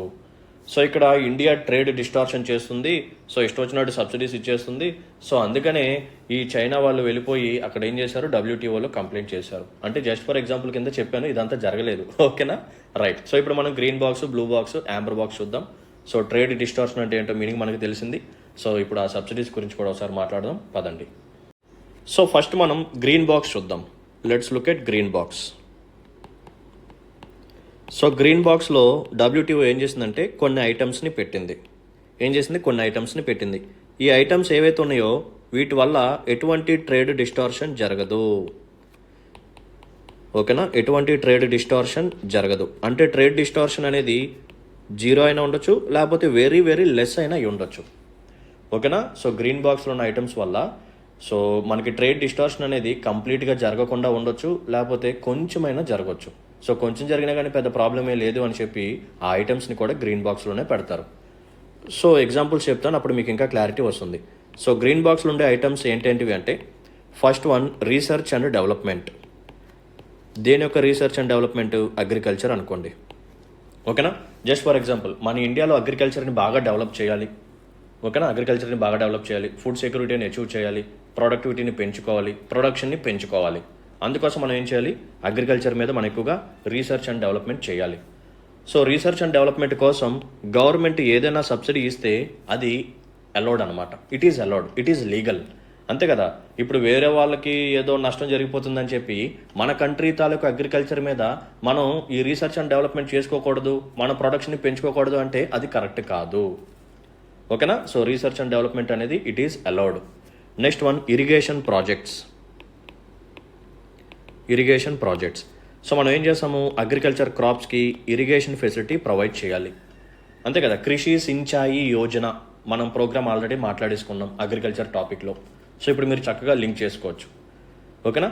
సో అగ్రికల్చర్ క్రాప్స్కి, అగ్రికల్చర్ ఫీల్డ్స్కి ఇరిగేషన్ ఫెసిలిటీ ప్రొవైడ్ చేయడం ద్వారా మన యొక్క ప్రొడక్షన్ పెరుగుతుంది. సో మనం చక్కగా హ్యాపీగా ఫుడ్ సెక్యూరిటీని అచీవ్ చేయొచ్చు. ఓకేనా. సో ఇది వేరే కంట్రీస్కి ఎటువంటి ట్రేడ్ డిస్టార్షన్ని క్రియేట్ చేయదు. సో ఇరిగేషన్ ఫెసిలిటీస్ మీద గవర్నమెంట్ పెట్టే ఖర్చు కానీ సబ్సిడీస్ కానీ ఏదైతే ఉందో ఇది కూడా అలౌడే. నెక్స్ట్ వన్ ఈ రెన్యూబుల్ ఎనర్జీ సోర్సెస్ అనుకోవచ్చు. రెన్యూబుల్ ఎనర్జీ సోర్సెస్ అంటే ఈ సోలార్ ఎనర్జీని యూజ్ చేసుకొని మనం రీసెంట్గా మోటార్ పంప్స్ని రన్ చేయటం కానీ, లేకపోతే విండ్ ఎనర్జీని యూజ్ చేసుకోవటం కానీ ఇటువంటివి అనమాట. ఓకేనా. సో బేసికల్గా రీసెర్చ్ అండ్ డెవలప్మెంట్ కానీ, ఇరిగేషన్ కానీ, ఈ రెన్యూబుల్ ఎనర్జీ సోర్సెస్ మీద మనం కానీ పెట్టుబడులు పెడితే లేకపోతే గవర్నమెంట్ కానీ సబ్సిడీస్ ఇస్తే దానివల్ల ఎటువంటి ట్రేడ్ డిస్టార్షన్ అనేది జరగదు. సో దే ఆర్ అలౌడ్ అనమాట, ఎంతైనా ఇచ్చుకోవచ్చు. This is all about green box. Next one వచ్చేసరికి బ్లూ బాక్స్. సో ఈ బ్లూ బాక్స్లో కూడా కొన్ని ఐటమ్స్ ఉంటాయి. ఆఫ్ కోర్స్ బ్లూ బాక్స్లో కూడా కొన్ని ఐటమ్స్ ఉంటాయి. వీటి వల్ల మనకి ట్రేడ్ డిస్టార్షన్ అనేది ఒక మీడియం లెవెల్లోనే జరుగుతుంది. మరీ హైగా కాదు, అలానే లెస్ కూడా కాదు, లేకపోతే జీరో కూడా కాదు. సో ట్రేడ్ డిస్టార్షన్ అనేది జస్ట్ మీడియం లెవెల్లోనే జరుగుతుంది. సో అందుకని ఇక్కడ మనం ఏం చేసాము అంటే ఈ ఐటమ్స్ ఏవైతే ఉన్నాయో, ఓకేనా, ఈ ఐటమ్స్ ఏవైతే ఉన్నాయో వీటి మీద మనం లిమిటెడ్ సబ్సిడీని పెట్టాము. ఏం చేసాము, సబ్సిడీ అనేది లిమిటెడ్గా ఇవ్వాలి. సార్ సబ్సిడీ లిమిటెడ్గా ఎలా ఇస్తారు చెప్తాను చూడండి. బెనిఫిషరీస్ ఎవరైతే ఉన్నారో సో లిమిటెడ్గా ఉంచాలి వాళ్ళని, ఎక్కువ మంది బెనిఫిషరీస్ని పెట్టకూడదు. ఎలా అంటే మన ఇండియాలో ఉన్న ఆల్ ఫార్మర్స్కి స్కీమ్ తీసుకురాకూడదు. సో ఎలా తీసుకురావాలి అంటే మన ఇండియాలో ఉన్న ఫార్మర్స్ ఎవరైతే ఉన్నారో వీళ్ళలో మనం కేవలం స్మాల్ అండ్ మార్జినల్ ఫార్మర్స్కి మాత్రమే బెనిఫిట్స్ ప్రొవైడ్ చేయటం, అంటే తక్కువ ల్యాండ్ హోల్డింగ్స్, పూర్ ఫార్మర్స్ ఎవరైతే ఉన్నారో వాళ్ళకి మాత్రమే బెనిఫిట్స్ ఇవ్వటం కానీ, ఓకేనా. సో ఇలా ఇవ్వాలన్నమాట, లిమిటెడ్ కవరేజ్. సో ఆ కవరేజ్ అనేది ఎలా ఉంటుంది అంటే ఈల్డ్ని బేస్ చేసుకొని, లేకపోతే ప్రొడక్షన్ ఏరియాని బేస్ చేసుకొని, ఓకేనా, లేకపోతే నెంబర్ ఆఫ్ బెనిఫిషరీస్ని తగ్గించుకోవడం కానీ, ఇదన్నమాట. ఓకేనా. ఇక్కడ మనం ఏం చేస్తున్నాము అంటే సో టార్గెటెడ్ బెనిఫిషరీస్ని తగ్గించుకుంటున్నాం. ఒకప్పుడు ఒక ప్రోగ్రామ్ ద్వారా 1000 మందికి మనం డబ్బులు ఇస్తుంటే ఇప్పుడు ఏం చేయాలి అంటే ఈ 1000 పర్సన్స్లో, ఈ 1000 ఫార్మర్స్లో రిచ్ ఫార్మర్స్ని తీసేయాలి. లార్జ్ ల్యాండ్ హోల్డర్స్ ఎవరైతే ఉన్నారో వాళ్ళని తీసేసి స్మాల్ అండ్ మార్జినల్ ఫార్మర్స్ ఎవరైతే ఉన్నారో వీళ్ళకి మాత్రమే ఇవ్వు. సో ఇప్పుడు ఏం జరిగింది, నెంబర్ ఆఫ్ బెనిఫిషరీస్ తగ్గారు. సో ఆటోమేటిక్గా ఏం జరుగుతుంది, కొంతమందికి మాత్రమే ఇప్పుడు సబ్సిడీస్ వెళ్తాయి, అందరికీ వెళ్ళవు. లేకపోతే ఏరియాని బేస్ చేసుకుని ఇవ్వు, లేకపోతే ఈల్డ్ని బేస్ చేసుకుని ఇవ్వు. బట్ సబ్సిడీస్ అనేవి లిమిటెడ్గా ఉండాలి. సో గ్రీన్ బాక్స్లో లాగా ఇష్టం వచ్చినట్టు ఇవ్వడానికి వీల్లేదన్నమాట. సో చూడండి, జస్ట్ ఫర్ ఎగ్జాంపుల్ ఇక్కడ ఏరియా ఉంది కదా. సో ఏరియా పరంగా సబ్సిడీ ఎలా ఇవ్వచ్చు అంటే 1 ఎకర్కి 2000 రూపీస్ ఇస్తా, లేకపోతే 2 ఎకర్స్కి ఒక 4000 రూపీస్ ఇస్తా, అలా అనమాట. సో మీకు గుర్తుందో లేదో, నేను అగ్రికల్చర్ టాపిక్ చెప్పినప్పుడు కొన్ని ప్రోగ్రామ్స్ చెప్పాను. ఏంటివి, భారతీయ ప్రాకృతిక్ కృషి పద్ధతి ఇదొకటి చెప్పానా. నెక్స్ట్ వన్ వచ్చేసరికి పరంపరాగత్ కృషి వికాస్ యోజన, ఈ 2 ప్రోగ్రామ్స్ చెప్పాను. సో ఈ 2 ప్రోగ్రామ్స్లో మన వాళ్ళు ఏరియాని బేస్ చేసుకొని డబ్బులు ఇచ్చేవాళ్ళు. సో ఎలా అంటే 12,200 రూపీస్ పర్ హెక్టార్, ఓకేనా. ఇక్కడ హెక్టార్ అనేది ఏరియా బేసిస్ అనమాట. సో ఏరియాని బేస్ చేసుకొని నేను మీకు ఎన్నైతే హెక్టార్స్ ఉన్నాయో సో వాళ్ళకి మేము ఏం చేస్తామో ఒక్కొక్క హెక్టార్కి 12,200 రూపీస్ ఇస్తాము. Next one Paramparagat Krishi Vikas Yojana. So దీంట్లో ఏం చేస్తాము అంటే పర్ హెక్టార్కి మనం అరౌండ్ 50,000 రూపీస్ ఇస్తాము. సో దీంట్లో మనం 31,000 రూపీస్ డైరెక్ట్గా వాళ్ళ అకౌంట్లోకి వేసేస్తాం. రిమైనింగ్ అమౌంట్ వేరే సపోర్ట్ అనేది మనం ప్రొవైడ్ చేస్తాం. సో ఇక్కడ మనం గమనించాల్సింది ఏంటంటే ఏరియాని బేస్ చేసుకొని ఇవ్వటం కానీ, ఈల్డ్ని బేస్ చేసుకొని ఇవ్వటం కానీ, లేకపోతే నెంబర్ ఆఫ్ బెనిఫిషరీస్ని తగ్గించడం కానీ, ఓకేనా. సో వాళ్ళకి ఎకనామిక్ స్టేటస్ని బేస్ చేసుకొని బెనిఫిషరీస్ని తగ్గించడం, ఇటువంటివి చేసి మనం ఏం చేయాలి అంటే సబ్సిడీస్ని లిమిటెడ్గా ఇవ్వాలి. అందరికీ ఇవ్వకూడదు, మొత్తం ఎంటైర్ ల్యాండ్కి ఇవ్వకూడదు, ఎంటైర్ అగ్రికల్చర్కి ఇవ్వకూడదు, ఓకేనా.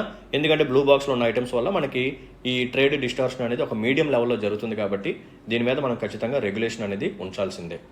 Okay, right. So last and final box వచ్చేసరికి యాంబర్ బాక్స్. సో యాంబర్ బాక్స్లో కూడా కొన్ని ఐటమ్స్ ఉంటాయి. యాంబర్ బాక్స్లో కూడా కొన్ని ఐటమ్స్ ఉంటాయి. అండ్ ఈ ఐటమ్స్ ఏవైతే ఉన్నాయో దే ఆర్ ట్రేడ్ డిస్టార్షన్. వీటి వల్ల మనకి ట్రేడ్ డిస్టార్షన్ అనేది జరుగుతుంది. సో అందుకని మనం ఏం చేస్తాము అంటే ఎస్, ఇందులో ఉన్న ఐటమ్స్ మీద ఎవరు సబ్సిడీస్ని ఇవ్వకూడదు. సార్ ఎగ్జాంపుల్స్ చెప్పండి. సో ఐటమ్స్లో ఏమేమి వస్తాయి అంటే అగ్రికల్చర్ ఇన్పుట్స్ వస్తాయి. అగ్రికల్చర్ ఇన్పుట్స్ ఏంటివి? అగ్రికల్చర్ ఇన్పుట్స్ చూడండి, ఫర్టిలైజర్స్, సీడ్స్, పెస్టిసైడ్స్ ఎక్సెట్రా. ఇవన్నీ అగ్రికల్చర్లో మనం యూజ్ చేసే ఇన్పుట్స్ అనమాట. సో వీటికి ఏ కంట్రీ తాలూకా గవర్నమెంట్ కూడా సబ్సిడీస్ని ఇవ్వకూడదు. మీకు ఒక డౌట్ రావాలి, సార్ అగ్రికల్చర్ ఇన్పుట్స్ అంటున్నారు, ఫర్టిలైజర్స్ అంటున్నారు, సీడ్స్ అన్నారు, పెస్టిసైడ్స్ అంటున్నారు, మరి మన ఇండియన్ గవర్నమెంట్ వీటి మీద సబ్సిడీస్ని ఇస్తుంది కదా, మరి ఇది WTO యాంబర్ బాక్స్కి ఎగనెస్ట్గా వెళ్తుంది కదా, మరి ఏంటి కథ? సో అందుకనే తర్వాత ఏం జరిగిందో తెలుసుకుందాం. సో ఎక్కడి వరకు అర్థమైంది కదా, green box, blue box, Amber box.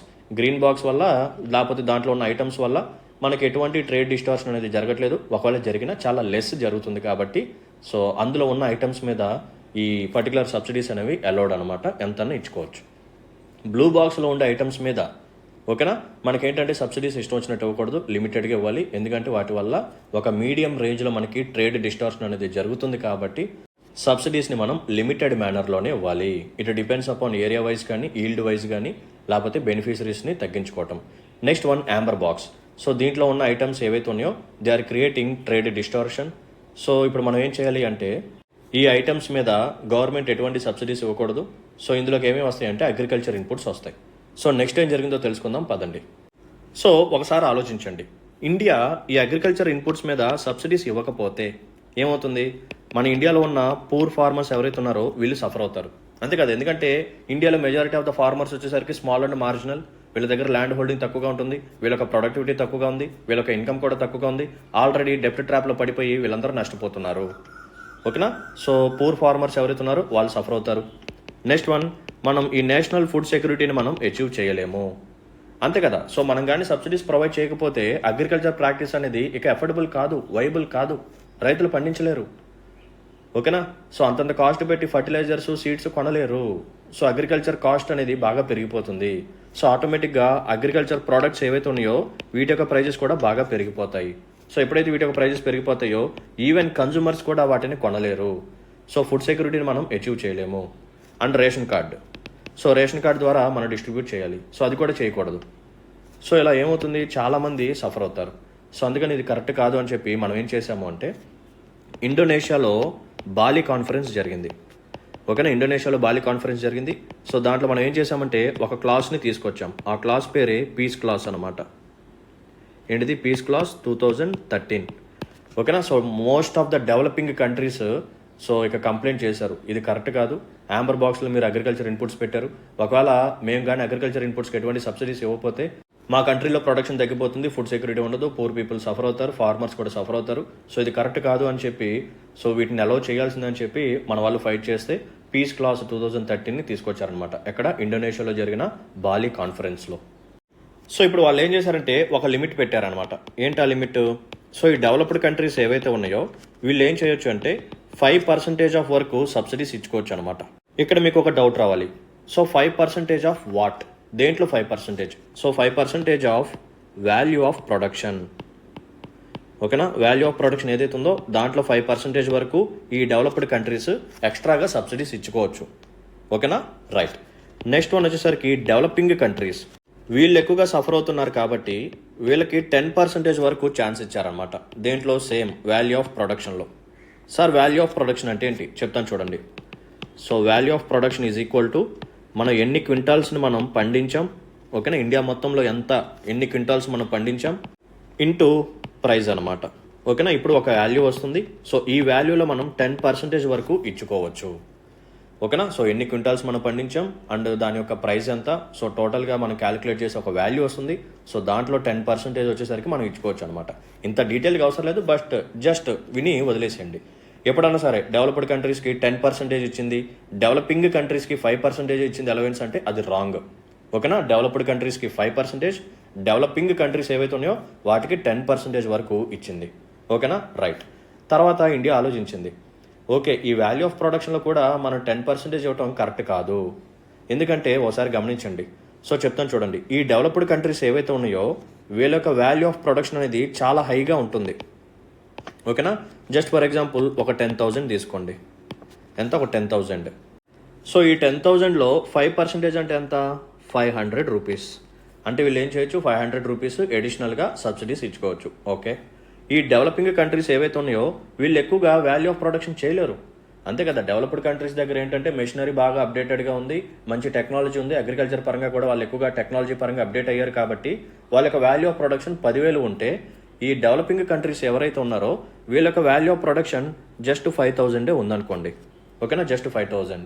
So ఈ 5,000లో 10% అంటే ఎంత? Of course 500 rupees. సో ఇక్కడ డిఫరెన్స్ ఏముంది? అర్థమైందా? డెవలప్డ్ కంట్రీస్ ఏవైతే ఉన్నాయో వాళ్ళు 500 రూపీస్ ఇచ్చుకొని డెవలపింగ్ కంట్రీస్ కూడా ఎడిషనల్గా 500 రూపీస్ ఇచ్చుకుంటే వాట్ ఈస్ ద డిఫరెన్స్? ఇంకా ఈ కాన్ఫరెన్స్ యొక్క ఇష్యూ ఏంటి? దీని యొక్క మీనింగ్ ఏంటి? దీని యొక్క అర్థం ఏంటి?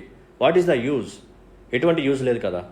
సో అందుకనే మన వాళ్ళు ఏం చేశారంటే ఇక లేదు, సో ఈ లిమిట్ అనేది కరెక్ట్ కాదు, సో టెంపరీగా ఈ లిమిట్ని మేము బ్రీచ్ చేస్తామని చెప్పి సో చాలామంది డెవలపింగ్ కంట్రీస్ ఫోర్స్ చేస్తే అప్పుడు ఈ పీస్ క్లాస్ 2013 ఈ బాలి కాన్ఫరెన్స్లో మన వాళ్ళు ఏం చేశారంటే ఓకే 2017 వరకు ఓకేనా 2017 వరకు ఏదైనా ఒక కంట్రీ ఫుడ్ సెక్యూరిటీని అచీవ్ చేయడం కోసం ఒకవేళ సబ్సిడీస్ని 10% కంటే ఎక్కువగా ఇస్తే okay no problem it is allowed అని చెప్పి అప్పుడు ఫిక్స్ అయ్యారనమాట. ఓకేనా. సో ఇనీషియల్గా 3 బాక్సెస్ ఉంటాయి. సో దాంట్లో యాంబర్ బాక్స్లో అగ్రికల్చర్ ఇన్పుట్స్ ఉన్నాయి. ఒకవేళ అగ్రికల్చర్ ఇన్పుట్స్ మీద మనం కానీ సబ్సిడీస్ ఇవ్వలేకపోతే మనం చాలా నష్టపోతాం. డెవలప్డ్ కంట్రీస్ బాగా మళ్ళీ బెనిఫిట్ చెందుతారు, డెవలపింగ్ కంట్రీస్ మళ్ళీ నష్టపోతాయి. సో అందుకని చెప్పి మన వాళ్ళు ఏం చేశారంటే కాన్ఫరెన్స్లో మాట్లాడుకున్నారు. సో ఆ కాన్ఫరెన్స్లో వాళ్ళు ఏం చెప్పారు అంటే సో డెవలప్డ్ కంట్రీస్ 5% వరకు యూజ్ చేసుకోవచ్చు. ఓకేనా. దేని మీద వాళ్ళకి వాల్యూ ఆఫ్ ప్రొడక్షన్ మీద. డెవలపింగ్ కంట్రీస్ ఏవైతే ఉన్నాయో వీళ్ళు 10% వరకు సబ్సిడీస్ ఇచ్చుకోవచ్చు అడిషనల్గా. దేని మీద? వాళ్ళ యొక్క వాల్యూ ఆఫ్ ప్రొడక్షన్ మీద. ఇక్కడ మనం లాజికల్గా ఆలోచిస్తే డెవలప్డ్ కంట్రీస్ యొక్క వాల్యూ ఆఫ్ ప్రొడక్షన్ చాలా ఎక్కువగా ఉంది, డెవలపింగ్ కంట్రీస్ యొక్క వాల్యూ ఆఫ్ ప్రొడక్షన్ తక్కువగా ఉంది. బికాజ్ ఎందుకంటే అగ్రికల్చర్ పరంగా డెవలప్డ్ కంట్రీస్ ఆల్రెడీ డెవలప్ అయిపోయి ఉన్నాయి కాబట్టి. సో ఇలా రెండింటిని క్యాలిక్యులేట్ చేస్తే ఆల్మోస్ట్ సేమ్ సబ్సిడీసే వస్తున్నాయి. మళ్ళీ వాళ్ళకి 5% ఇచ్చి మనకి 10% ఇచ్చినా కానీ ఎటువంటి డిఫరెన్స్ అనేది లేదు. సో అగైన్ మళ్ళీ ఇక్కడ ట్రేడ్ డిస్టార్షన్ జరుగుతుంది, ఇన్ఈక్వాలిటీ అనేది మళ్ళీ క్రియేట్ అవుతుందని చెప్పి మనం ఏం చేసామంటే ఒక పీస్ క్లాస్ 2013ని తీసుకొచ్చాం. సో దీంట్లో వాళ్ళు ఏం చేశారంటే ఒక టెంపరీ ప్రొవిజన్ని తీసుకొచ్చారు. సో ఆ ప్రొవిజన్ ఏంటంటే ఏదైనా ఒక కంట్రీ ఏదైనా ఒక కంట్రీ సో వాళ్ళ దేశంలో ఫుడ్ సెక్యూరిటీని అచీవ్ చేయడం కోసం, న్యూట్రిషనల్ స్టేటస్ని ఇంప్రూవ్ చేయడం కోసం, లేకపోతే సస్టైనబుల్ డెవలప్మెంట్ గోల్స్ని అచీవ్ చేయడం కోసం. సో తెలుసు కదా సస్టైనబుల్ డెవలప్మెంట్ గోల్స్లో కొన్ని ఉంటాయి. సో హంగర్ని రిమూవ్ చేయాలి, పావర్టీని రెడ్యూస్ చేయాలి. సో ఇటువంటి సబ్సిడీస్ ఇటువంటి రిస్ట్రిక్షన్స్ పెట్టుకుంటే నువ్వు ఎలా హంగర్ని రెడ్యూస్ చేస్తావు? ఓకేనా.